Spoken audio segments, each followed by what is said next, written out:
Belief is the enemy of knowing. All right, man. Welcome to Pro 777 Radio. This is hour one of episode 646. Jason Lindgren is with me, as is the returning Benjamin Balderson. We're going to be touching on alchemical ideas, and we're going to get some updates. But the reason I'm interested in this, because Ben does firsthand observation. Everything he says may not fall in line with what's typically accepted about alchemy, but that's exactly why I'm interested. And as an example of this, and we may talk about this, in alchemy, or maybe we should just call it natural science, when you do a thing, it's either works or it doesn't. It's correct or it's not. And when it's correct, it's observably correct. And that has been held outside of things like our medical system. And we'll probably talk about that vis-a-vis Jung and Freud. But to me, this all rests on the old hermetic ideas. And believe me, I have often wondered if the way we got these 7 so-called laws, and by the way, you can logically work out that they are what they are. It's logical. You can accept it. It's true. But I've often wondered if we got some more that we never heard about. But just to refresh, there are 7 so-called hermetic laws, which is mentalism, correspondence, vibration, polarity, rhythm, cause and effect, and the 7th being gender. And these are the base foundations. As an idea of what I'm talking about, the description we typically get for gender is in everything. Everything has its masculine and feminine principles. This principle states that gender manifests in all aspects of life. Now consider the world we live in now, where English is becoming the world language. There's no gender in English. It was removed on purpose from my point of view. And what we just read here from the natural sciences is gender is in everything. And yet we have a more modern language where gender has been stripped. These are all control mechanisms from my point of view. But we're going to get into this now. Welcome, Jason. And a hot and humid good morning. And not only is gender getting stripped, it's getting garbled beyond all belief in the modern day. I was about to make that point, and you're spot on. This whole gender euphoria thing that's being done with chemicals and social engineering is chipping away at the foundations of what is true in this world. And the damage that is done by efforts like this, I don't know, you can't really sum it up. But let's get on here. Welcome back, Ben. Thank you, Crow. It's been a long time. What do you think? You suppose there's any chance that the 7 laws were abbreviated in some way and that there are parts of this we never heard about? I absolutely agree with that. This is one of my contentions with the Kabbalion, is it's even actually breaking its own rule. Because when you look at the way the Kabbalion's laid out, everything is a dissension. So the rule of mind, that everything started out as mind and descended from there. Now, in no way in the natural world can I make that happen. If I take a power source, no matter what it is, and I hold it out, it's got nowhere to go. It needs to have that negative polarity in order for it to move. And not only that, it needs a medium to flow through, which is what your mercurial aspect is going to be. So that negative is giving it directionality, a place to go to. This entire philosophy has evolved because they've taken out the way things actually naturally work into where anything can be anything. And that's just not the way it works. The negative is setting the shape for the positive, so it can only go in certain directions, do certain things. And they've taken that aspect out. And that's actually been in a lot of religions, anything new age. Even when I see Ken talk about it, everything's a dissension from the positive. And again, that's just not how that works. I also have contentions with the elemental processes, because this is the same problem. It's earth, water, air, fire. And then supposedly it starts out as fire and water, and those two combined make air. And then the 3 coagulate into earth. I can't make that happen in my laboratory. And then further, when you look at it from a more holistic perspective, like from doing the alchemy, everything on the oil side or the etheric side, yes, this matches that. The elements match that. You start out at the center earth line, you add some heat, it turns into liquid. You add some more heat, it turns into vapor. You add some more heat, you end up reaching your plasma phase. Well, underneath the earth side, there's crystals, and the crystals don't react to fire the same way.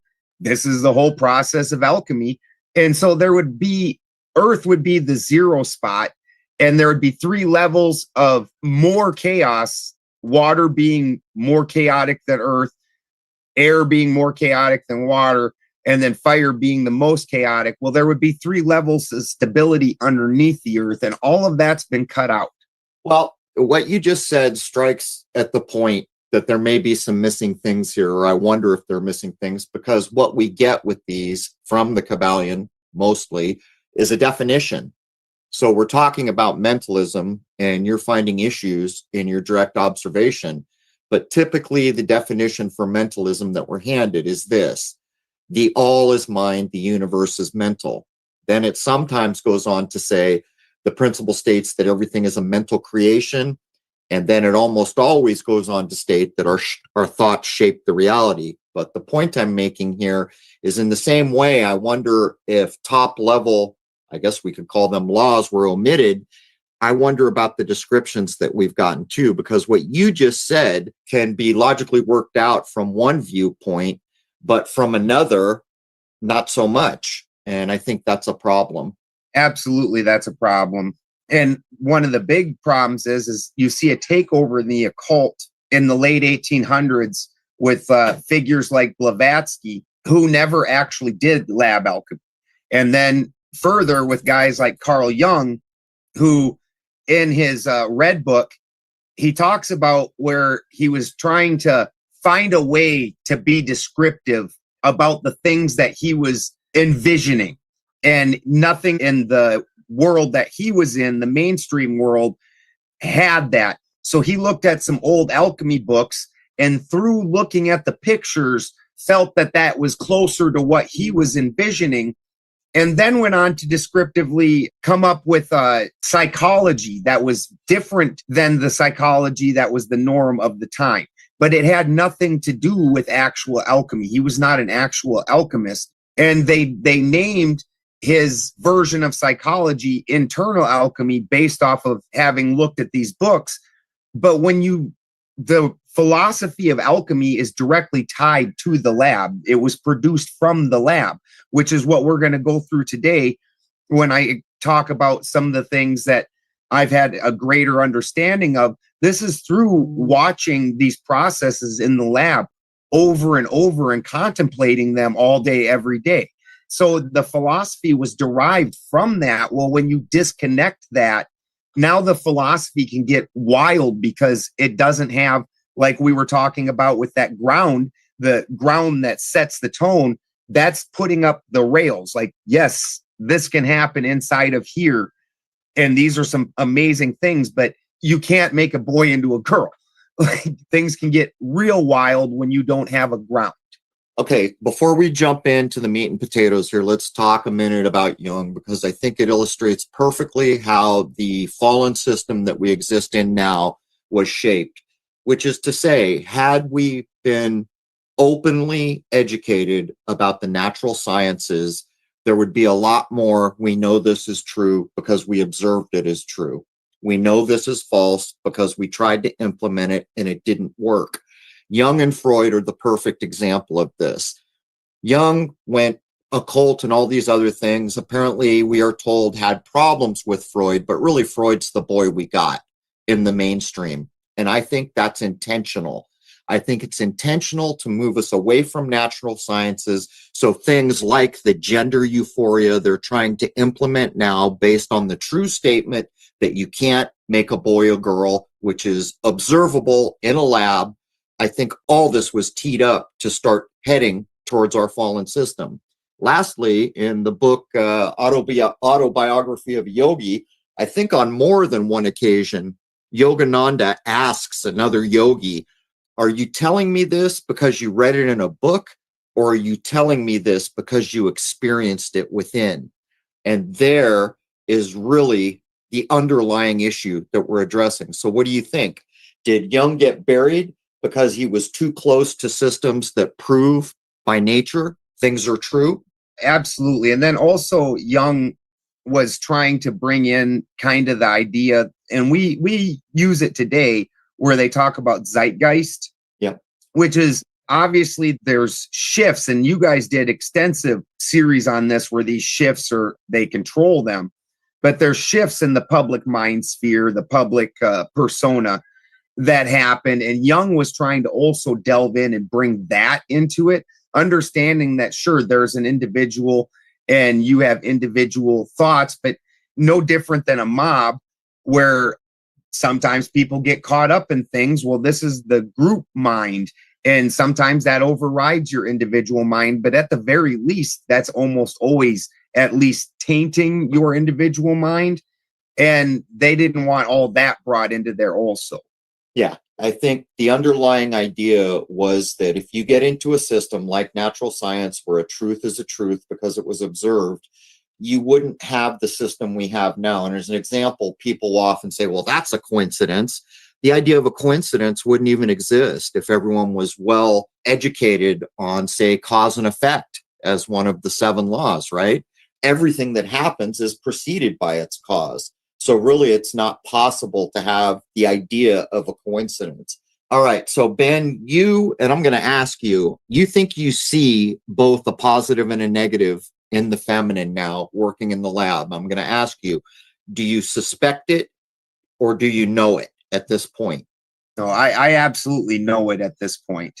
Okay. It's through the alchemical process and having a true understanding of the way these things are working. And also adding in mythologies and looking at the way at some point somebody who did have an understanding of these things and was looking at the natural world added in. So the first step when you're looking at the alchemical process is producing alcohol.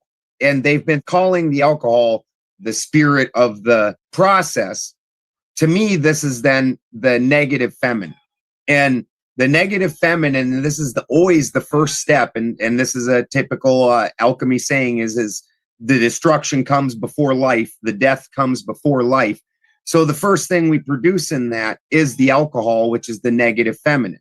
Now, the alcohol is absolutely pulling, because what it's going to do is pull the positive feminine out of the plant. That's going to take the oil, which is something that I'm going to use in my final product, and that's going to rip that completely out of the plant. Now, one of the things that really set me off with this is when I'm looking, and this is using as above, so below, one of the laws. If I am working on metal alchemy, which you can eat the product, that's what you're supposed to be doing, is intaking that product when you're done.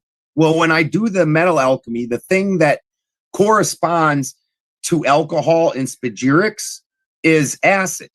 In no way would I ever leave acid in my final product that you're ingesting. That's absolutely insane. We go through quite a bit of work. You have to do a lot of washes out of your product to make sure that that acid is not in your final product. The same thing's going to apply to your alcohol. This is your negative side. This is causing the destruction. And it's interesting because when you look then philosophically, the destruction of everything is always inside of it. The seed of the destruction of this life was born inside of it. This shows itself as the alcohol, which is going to rip away the positive side of things and start this entire deterioration process before we go and put it back together in the great work. So we should describe this real quick. This is the overarching, like if you ever read the book Spagyrics, which I think is a good place for people to start. And by the way, it's endlessly fascinating. The guy was a chemist and he wrote a book on spagyrics. So he says things like alchemists call it this, chemists call it that. And when you get done, you begin to realize that chemistry stands on the shoulders of these old sciences, but they belittle it now. But to put this into context, Ben, you're starting with alcohol. So we're really talking about the spirit, right? Right. But the negative side of it specifically. So I'm splitting the two things. And so the oil is going to be the spirit That's the positive side. And that's what we're going to use later in the experiment in order to put things back together, where right now we're using the negative feminine, which is the destructive. And that's going to tear things apart. Okay, so let's just frame it up for folks. The basic overarching idea, which I cut myself off before, is a human being can become engaged in spagyrics or alchemy. They can take something like a plant, rip all the parts apart. Well, what are the parts? Typically, they're described as spirit, soul, and body. Typically, with plants, the alcohol is always going to be the spirit. Most of the time, the salts are the body, and so on. What a human being can do, because they're special, is take all the parts apart, purify them, put them back together, and then this perfect thing from nature has been exalted to be a little more perfect. Do you think that's a fair way to describe it, Ben? Absolutely what's going on. Okay, so that's the process of what Ben is involved with, and I would recommend get the book Spagyrics, because if you've never learned about this, it's a good thing to have a foundation. Now, if you look at all plants around the world, the spirit is the same in all plants. It's always alcohol. And I can prove this to you by sending you to a liquor store. If you go into a liquor store, you will grab a bottle of booze, and what will it say? Spirits. There's a reason for these things. The problem is, in the modern era, we read spirits and we think it's just a nickname for booze. It is not. It is a throwback to times when what we're talking about here were better understood, or to put it more simply, when we were closer to an honest, truthful system. So carry on. You're at alcohol, and you found a destructive feminine and a nurturing feminine found in alcohol and oil. Absolutely. And some of this, so the more classic understanding is they put the oil as just the sulfur. And this is where part of the problem comes in, is the sulfur. Now, some of these processes I'm able to do where they weren't able to do 200 years ago. So where I got some of these understandings is because I do a flash freezing instead of doing the more traditional setup. So what a person would normally do going through the alchemical procedures, you would go and pick a plant before the sun comes up in order to preserve all the oils, because the sun immediately starts baking off these oils, which is the positive side of the feminine. You're trying to preserve that. So you would go pick your own plants. You probably grew them or they were wild before the sun comes up. And then you would dry them in a cool, slightly humid area to try and keep it so it dries fairly slowly. And again, try and what you're trying to do is let the water out and preserve the oil in the plant, whether it's that's where your spices are getting their flavors, tea, anything like that. So you're trying to release the water and keep the oil at the same time. And then after the plant is dried, then you would start the entire process. Well, because I have the ability to flash freeze things and do the entire process at negative 150 degrees. And then also when you add in, there's certain hydrocarbon gases and things like that that are able to not bond to water, but will still strip out the oils. So I take the plant while it's still alive, and before the plant even realizes it's been cut down, it's already at negative 150. So then when I extract out that oil, one of the first things I noticed is that the oil in it has a brilliance, like an almost neon life to it. And when I compare that to the oil that's been dried, that color dulls down substantially. Your typical green plants put out like a bright yellow oil. And like I said, it'll look neon colored when you extract it when it's still alive. And as soon as you've let it dry out and die some, it goes down to a more golden color, or a deeper gold. And if you let it go further than that, it starts turning more of a reddish, purplish, and eventually becomes black.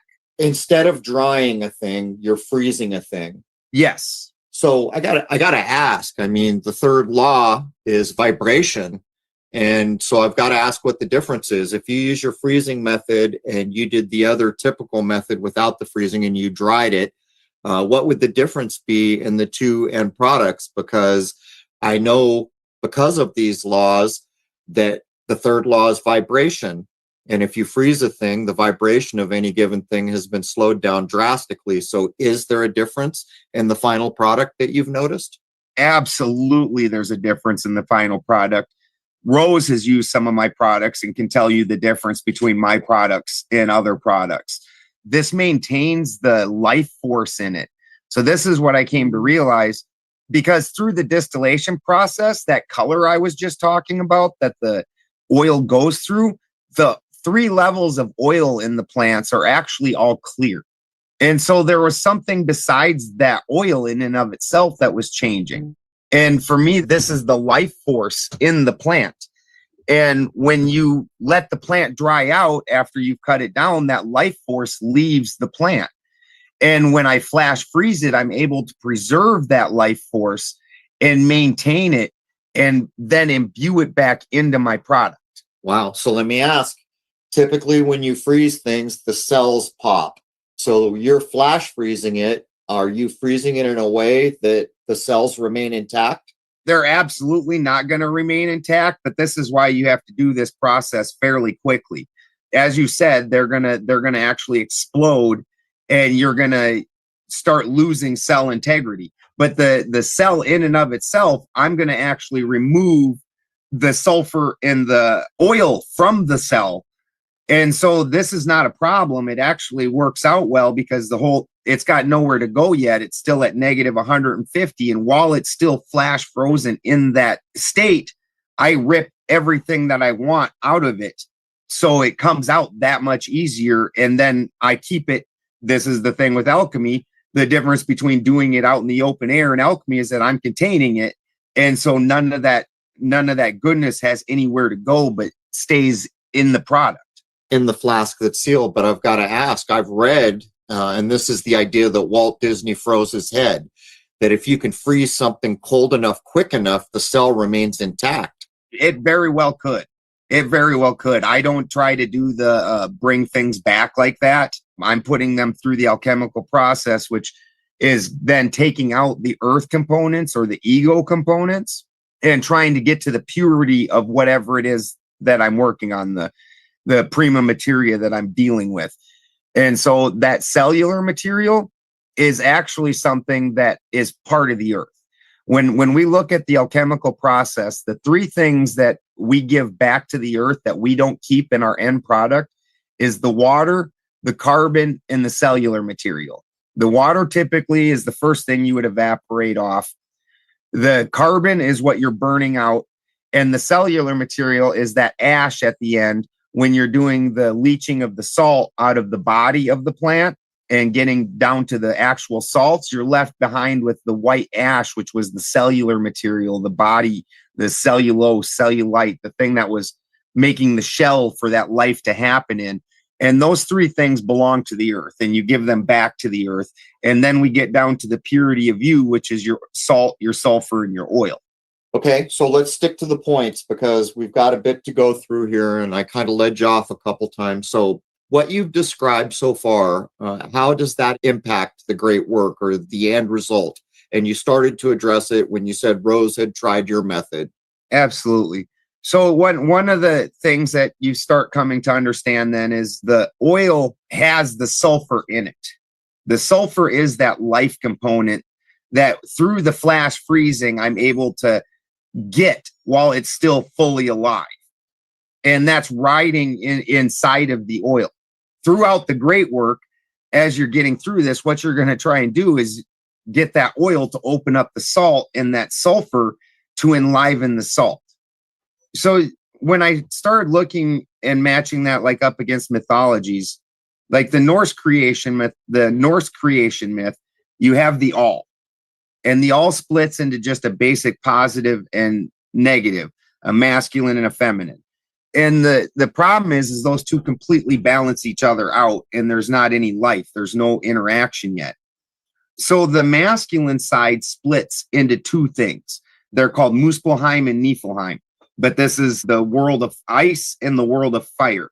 Understand both those things are masculine. So the masculine split itself into a positive and negative, because the masculine side is material and the feminine side is the immaterial. Well, then the positive wants to rise and the negative wants to sink. So these two things push away from each other. Well, this is where the feminine comes in, and the feminine void pulls these two masculine sides together and smashes them together.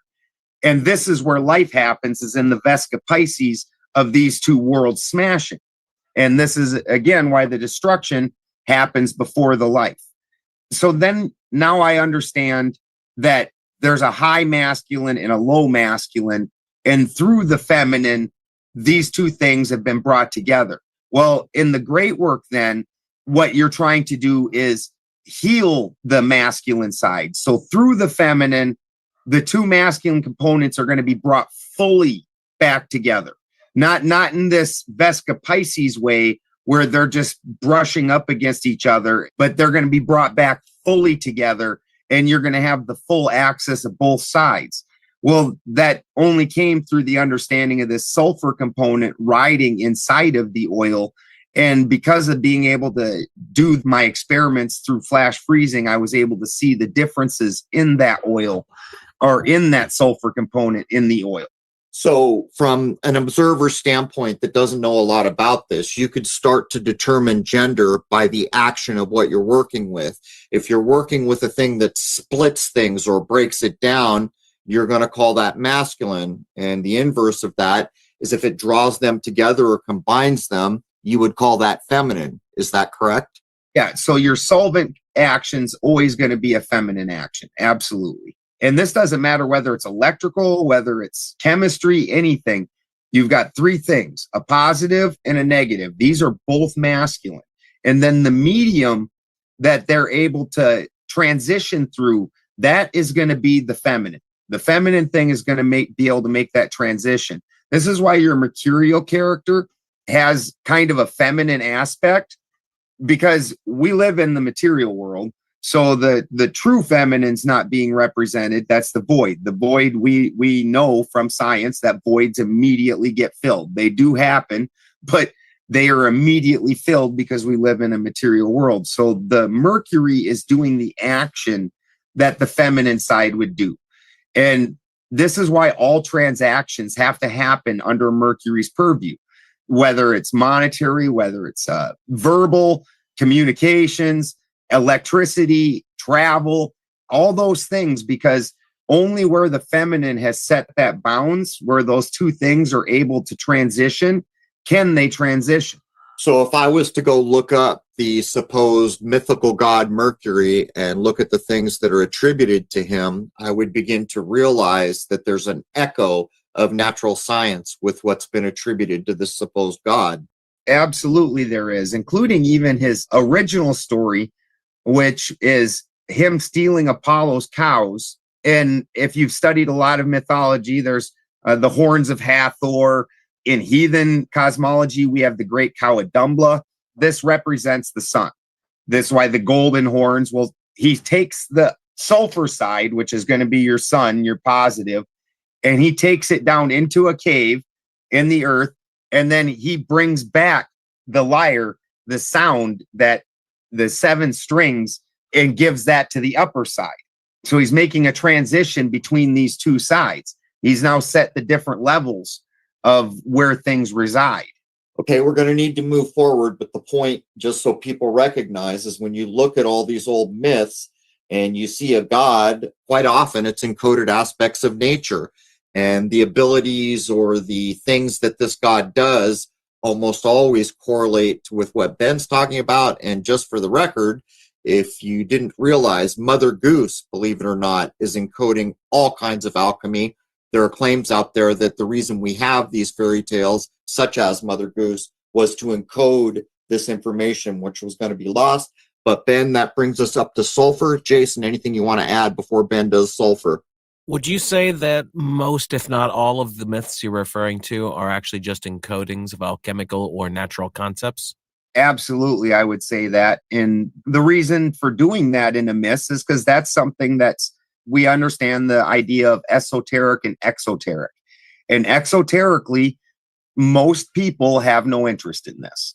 They like the bread and circuses. This is how the controllers came to understand how to control the masses. the masses, this is what they enjoy. So you need an exoteric story that's able to carry this information in the general public, so that way those who would have the interest and the ability to dive into the esoteric are able to do so, because the bones of that have been kept and maintained. And isn't it interesting that we can grab any scientism-based book off the shelf and find issue after issue of where things are clearly not true?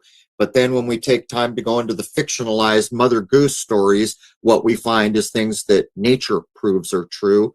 And what I'm referring to here is the whole reason why, if I look at Greek mythology and then I look at like Viking mythology, the same tale is being told because nature proved the tale is true. They're just wearing different costumes and writing on a different language. Absolutely. We have different ways of describing the natural world that we're all observing, but at the end of the day, the world works the way it works. That's right. There is no, kind of, sort of. Anyhow, that brings us to sulfur, Ben. So with that understanding, we understand then that the sulfur is the high side of things, the fiery side of things, and that this is the part that's most subject to degradation in the experiment. When we look at the salt side of things, salt is very stable.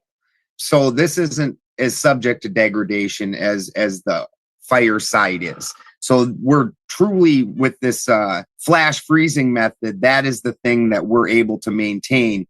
And then when we go to put the experiment back together with that, now, again, the great work is taking through the oil and having the sulfur enliven the salt. We see this in all kinds of different occult and mythologies, where the low side is the soul chained to the stone. That literally is the crystal side. It's chained. It can't move. It's unable to free itself. So you imbue it with the life side, the sulfur side, and this is what frees it from that chains. And the sulfur is the big light and the salt is the little light. You even see this in Castor and Pollux. Castor's your big shining light. Pollux, while they typically talk about him being the defiler, Paul means hidden and Lux means light. So he is the hidden light, and it's two brothers. Whenever you look at these myths, there's a reason that the feminine is only one character, but that one character has two sides to it. It has a destroyer and a life giver. And then the masculine is two separate beings. And so the masculine side, and this is just like Niflheim and Muspelheim, one side's fire, one side's ice. And so it's represented by two bodies. The feminine side doesn't split because it's the immaterial, so it does two different tasks. In the example you've used, one of them lives forever and the other one dies. There's also a night and day connotation, but then the sulfur is representing, for lack of better terms, the soul's journey. And when you were mentioning the salt, that is the body. So in the alcohol, we found the spirit. In the sulfur, we find the soul, or the soul's journey. And in the salt, we find the body. And those are basic foundations of what you're talking about. Yes. And when we're doing the positive side of it, we switch the alcohol for the oil. And these are the two sides of the feminine. So we go from the negative, which starts the journey and breaks things down. And then we switch to the positive, and through the positive, because in my final product, I won't leave alcohol, but I will obviously leave the oil. In the final product, you're going to have the marriage. When you put this all together, you're going to put the oil, which has the sulfur riding in it. And then you're going to mix that with the salt. And in the digestion inside the sealed flask, you have to let the process go. You put it under slight heat and just let it sit. And they call that the digestion. Well, what's happening is that sulfur is going through the oil and imbuing into the salt. So this is literally the healing of the masculine side then. And that's through the oil, which is the positive feminine. Okay, so I want to get into the flash freezing a little bit more. And this is why I'm fascinated by what you're talking about, because of the Gerson method. For those that have followed, people cured cancer decades and decades ago. One of the methods was the Gerson method. Basically, where Gerson differed was he nailed down what nutrients the body needs to build itself back, and he did this through fruits and vegetables mostly. and he turned them into juice, which is a bit like the alchemical process, because how many apples would I have to eat to get, say, an 8-ounce glass of juice? Probably more than one, maybe even a few in some cases. But the point is, the way Gerson did the juice was really part of the secret sauce. While everyone else was heating or using maceration blades, destroying every cell, and remember what Ben was talking about, getting that life force, what Gerson did was kept everything cool, cold pressed, and pressed it without destroying the cells. And the reason why is what Ben's talking about. The life force was retained in those cells. And that is what really put the secret sauce into Gerson, besides recognizing what you needed to combine. But there's a hell of a correlation there, wouldn't you say? What you're saying is you flash freeze and you can temporarily trap the life force. And by the way, does that get a moniker or a designation in alchemy? I have not found that information in alchemy. Actually, one of today's foremost occultists, he wrote Occult Germany, Occult Russia. He was talking to you guys, but he was waiting for his new book to come out before he finished off with that. He was absolutely in shock over it also. And I think it's just because they didn't have availability to this flash freezing. And 100% what you were saying was spot on. The life force in it is part of what you're trying to take in. And if that's a degraded life force, you're just eating dead material. Which is the American diet, by the way. Almost nothing we eat is alive anymore. Absolutely. It's been preserved so it looks similar to what it did when it was alive. But anybody that grows their own food, goes out in their garden, makes like something as simple as salsa, and the way it has that zing on your tongue when you eat a fresh orange, the way it almost you feel kind of lively, like you can literally feel more life force in you. And all of that's been degraded and is dead. You're just eating rotten material is all you're doing.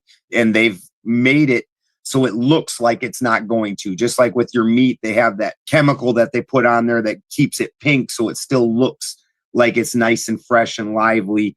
And it should have turned into gray nastiness that you would have never eaten months ago. They've outlawed healthy in this country. That's what homogenization and pasteurization are about. When you pasteurize a thing, you boil it so everything is killed. The difference between going to Europe and, say, getting some cheese is the European cheese has not been pasteurized. There's life force in it. When you eat it, you're ingesting life force. When you come to America, you're getting a thing that's been sterilized, basically. And where I am, one of the last apple pressing places was just shut down not too long ago because the health folks in government said, you're going to kill people because that life force is actually bacteria and it's going to make people sick. You have to start boiling your apple juice that you want to give to people. So in this country, the last place I was aware of that give living juice to people was forced to change the way they did. But let's cut to the chase here. How does what you're doing compare to doing the typical method where something is dried? And anyone out there who's a chef comprehends, say, with herbs, what dried means. Like if you have a handful of dried herbs and a handful of fresh herbs, in your mind, which one is going to give you more bang in your sauce? Well, counterintuitively, it's the dried one. You need 3 times, as a general rule, the fresh to match the potency of the dried. And so you're not drying at all. You're flash freezing, and your stated goal is to keep the life essence. So how does it compare to the other method? So part of the reason that they need to use dried is to access that oil. You need that water to kind of get out of the way. And so for you to be able to really get access to it, like when you go and dry your plant material, you'll notice that the plant was approximately 80% water, and that you can start out with a giant bulk of material. And by the time you're done drying down your water, you just have this small little pile of plant material left. It's really kind of amazing. You really thought you started out with something, and then it just shrinks and shrivels into nothing. And so the water is what's creating the real problem with that. Well, with the flash freezing, it's doing 2 things. It's locking that water up, And then also on a lighter level, it's locking up the lipids, which is very nice because that's what, like when you look at butter, when you try and clarify butter into ghee and whatnot, that lipids is what's in there. It's actually, it causes them to get held back too. So you're just getting the pure oil and the pure sulfur coming through. And in order to be able to do that, you have to use a nice, clean hydrocarbon gas in order to do that. Butane is probably the best one to use, in my opinion. But even despite what people would think, like propane, if you get super pure propane, things like that will also work. And what you're doing is you're bonding to that oil and to that sulfur, and it's able to move through that frozen water and rip that out and keep that. So it's almost just kind of sneaking it away without having to do a lot of the normal destruction that needs to happen. It's able to slip through those cracks and grab onto it and pull it out. And you leave it. It's kind of amazing when you do it, because then you look at the product after the fact and it doesn't even look like anything's happened. Things that have like a crystalline structures on their surfaces and whatnot, the structure is still there, but the oil is gone from it. It has been ripped clean out, taken away. And so with this, what I would say is a more gentle method of the extraction of such, that life force in there, that same pizzazz that I was talking about, that spiciness that comes with eating things directly out of your garden that are still alive, my end product has that same feature in it.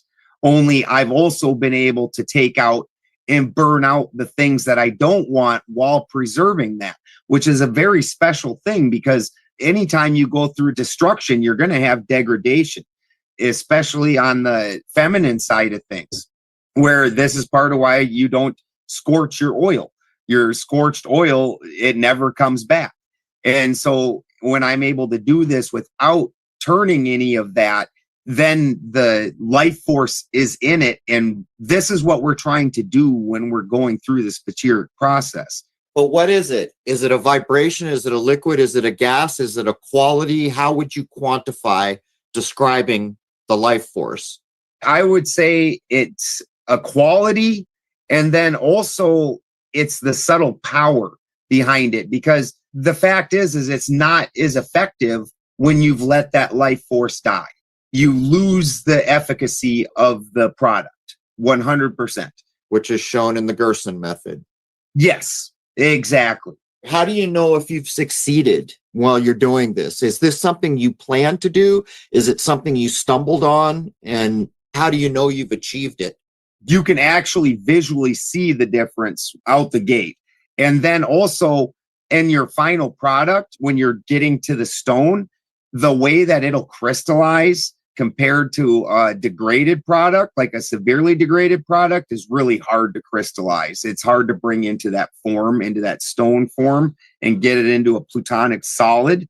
But when it's fresh like that, oh, it'll make shards. It'll make shardy crystals. So we've described before, I noticed here in your notes, you had listed the modern pharmaceuticals as doing the dried method as counterpoised by your flash freezing. We've pointed out a number of times, and I think this might come from the book Spagyrics, I'm not sure, but I think it's been a while. The way the pharmacies are employing alchemy, or what they call chemistry, which in my mind is a lesser form of alchemy, is that they break it apart, as Ben's been describing, and then that's it. They work with that.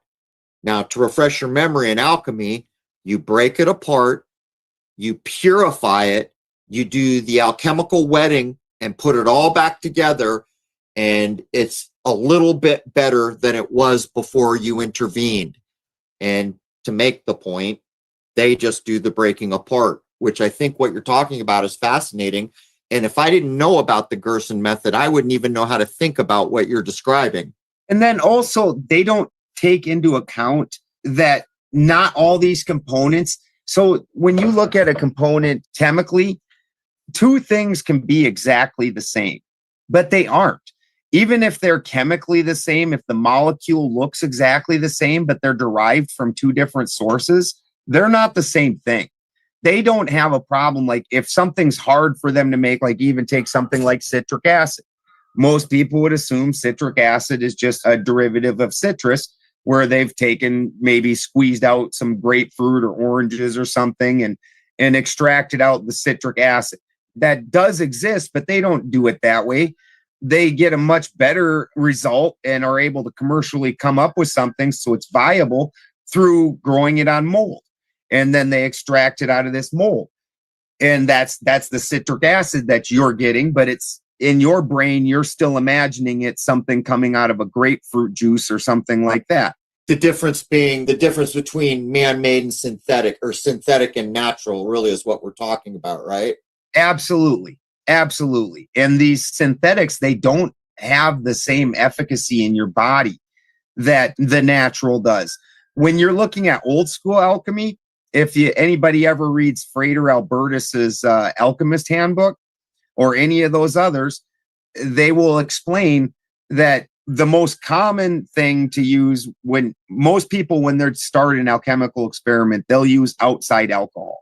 If you're using outside alcohol, they will tell you that the best alcohol to use, even though alcohol is alcohol, that the best alcohol to use is from red wine grapes. And then you distill that 7 times, 6 times at one specific heat. And then actually, once it's reached really high purity, you can turn the heat down ever so slightly, because you're trying to get those more stable oils and things to stay behind, and you're getting the alcohol in and of itself to come out. But the actual thing that's best is to ferment your own plant that you're using, and then through its own alcohol is what you're doing your extraction with. And it makes an absolute difference in the end quality of the product, which this is what we're trying to do with spagyrics at all, is, as Crow said, bring something to a greater efficacy, bring it to where this same product has more potency and has more bang for the buck. We want to do that as best as possible. And every one of these little things takes off that potency and that efficacy. And on the flip side, compared to the natural medical world, the alternative world then went to essential oils, which then completely leaves out the salts. And the salts need to be added back into the experiment, or else you, again, don't get the same efficacy. This is part of why Rick Simpson oil, you hear Rick Simpson oil touted quite a bit, but then the cleaner products such as dabs or something like that, they lose that magic. They aren't claiming that those heal cancer or any of those things. That's because the salts are still in Rick Simpson's product, because it's a super dirty extraction. The original was done with naphtha. It's pulling out everything. You're still having a lot of the plant material in the extraction in and of itself, which, because of that, it has the salt still in there. So it's actually getting a more medicinal benefit out of it than a lot of times you're getting with these essential oils. So both sides are kind of taking half of the equation and running with it instead of doing a more holistic. And I would actually even say the Gerson methods is similar in that way to Rick Simpson. Not that it's a dirty extraction, but that you have the Gerson method, it's holistic.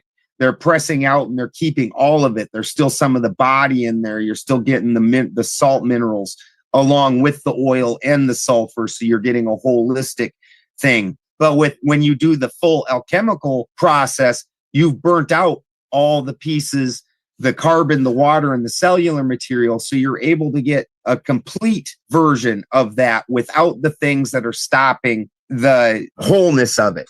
What you're talking about here, particularly where we started, which something synthetic could be identical chemically to something made in nature, yet everybody knows the one made in nature is better. Couldn't we consider the work of Dr. Emoto to begin to comprehend what's going on here? For those who don't know Emoto, he basically demonstrated that you can put intention into water. You could put words like death, murder, you could speak them to a bottle of water, or you could write it on paper and stick it to the water and freeze it, and then examine the crystals. He proved, and anyone can do this at home, that if you put the negative connotations, you get these malformed, ugly crystals. If you use words like love and positive intentions, the exact opposite happens. And so while you could use the very same water and give one negative intentions and words and the other, the final outcome hasn't changed the chemistry, but the crystals, which to me means the vibrations have changed. If it's true that everything vibrates and cymatics demonstrates that all form can be thought of as vibration, then the difference we're talking about, maybe, Ben, is that when nature makes a thing, it has that vibration of life in it. When something is synthetically duplicated, it lacks that lively vibration. Do you think that's a fair way to think about it? Oh, that's absolutely right on. That's absolutely right on. You have not got that life component in there, and that really is what's bringing up the efficacy of the material. So I got to jump in here. We're coming close to the top of the hour. We covered a lot. Ben, do you want to offer people websites or anything? Do you have anything you'd like to offer out before I wrap hour one? Yeah, anybody that wants to come listen, I'm on Benjamin Balderson on YouTube, and on any deliberating dog-faced dudes on any of your podcast apps or anything like that. And if you want to contact me, just Benjamin Balderson on any social medias. We've got quite a few products that we make now that are really quite amazing. We've got a lot of people in the community that have used them. We've got a comfort cream that is super popular, absolutely just amazing to use. My wife makes this burn banish that we've even used it on. My friend and partner Brian got into a explosion, and his skin was literally hanging off of him. He never went to the hospital, never had any of that treatment. We have progressive pictures of just using that burn banish and manuka honey and some colloidal silver to keep away infections. And we didn't do any of the procedures that they do that are just absolutely horrible. But I make quite a few different products if anybody's interested in those kind of things, like my gut fixing product that's made to also activate your immune system. I grow all the vegetables and everything that is put into there on my own farm. My growing is all done permaculture growing. There's no chemicals. We use my own alpacas and cows and chickens and whatnot. I collect all their manure. I collect the bacteria and fungi that I populate it with and break it down and build all my own soil, anything like that. So just get a hold of me on any social media. And thanks. Yeah, go, Ben, go. Just a quick yes or no. Have you ever taken the Rick Simpson and purified it and exalted it? Yes, sir. Wow. Maybe we'll talk about that when we come back. We got to take a short break. Coming up in hour two, we're going to complete the process using alchemical procedures that Ben has recognized. Maybe you could say on a subtler level, the idea of finding both polarities in a feminine. But basically what we're talking about, everyone should have a foundational idea of not just the 7 hermetic laws, which are logically correct, but the natural science that we're talking about, often referred to as alchemy. Everyone should comprehend salt, soul, and spirit. In the context of what we're doing, we're talking about plants, so the spirit is alcohol or methyl alcohol, as we've described. The body is going to be salts, and then the sulfur is the souls. But beyond knowing this and comprehending this, this is a foundational way of thinking about the world, which is not in error. And that's why this is important. So tune in for hour two, where we complete the process to include things like terpenes, crepuscular light triggers, the true alchemical stone, according to Ben, the sulfur tree, and so on. And we also touch on what the pharmaceutical companies are doing that isn't that helpful. This has been hour one of episode 646. In a few minutes, we're going to pick up for hour two. Members know to log in to crow777radio.com to get access to everything. They get access to all the comment sections and the forums, and they can create top-level ideas to speak about. They can stream the 2-hour film called Shoot the Moon. It now has 10 awards in the world. It covers all my older telescope work. And by the way, the discovery of the second sun from 2015 is included at the end of that film. Many people go back, watch it more than once. Also, members of crow777radio.com get exclusive access to my current solar work. Now, I'm working on the 18th member-only solar video, and I have shot some of the best footage to date in the last 2 months, which have been precious few days because the weather has allowed less than double-digit shooting in every month. Some months have only given us 1 or 2 days. That's how bad the weather's been for filming the sun. With that, I hope you'll join us a member for hour 2, and I'd like to wish you all a happy, healthy, and higher-minded new era. There it is, man. Cheers.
Belief is the enemy of knowing.